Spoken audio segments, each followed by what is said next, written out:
Hey, welcome to Shimmer Blast. I'm going to show you how to make a Plinko board out of cardboard, suckers, and guess what? Tack strips. First, take your 30 by 20 inch cardboard or foam board and spray paint a rainbow pattern of colors at an angle. This board just needs to be 1/8 to 1/4 of an inch thick.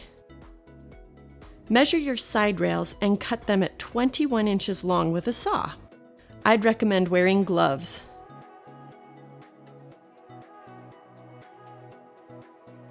The bottom rail will be 13 1/4 inch long. Each of the pocket dividers are 2 1/4 inches long. Measure and cut with a saw. Clean up any rough wood.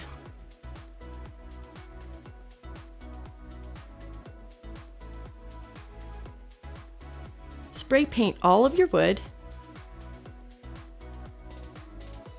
Assemble your pieces onto your board. Measure 3 inches from the bottom. Then push your tack strips into the board.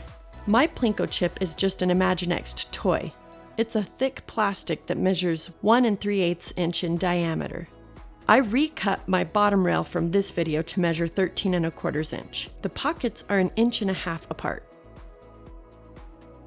Next, I just used a meat thermometer to poke holes where the suckers go in. The holes are all 2 inches apart, with each row offset from the previous row by 2 inches.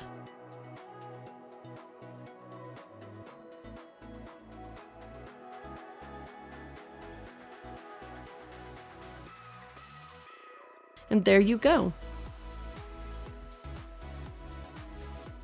Add rewards or challenges to each pocket depending on your event. This is how to make a Plinko board out of cardboard, suckers, and tack strips. Check out my other party ideas. Thanks for watching. Like and subscribe if you want to be alerted the next time I release a video.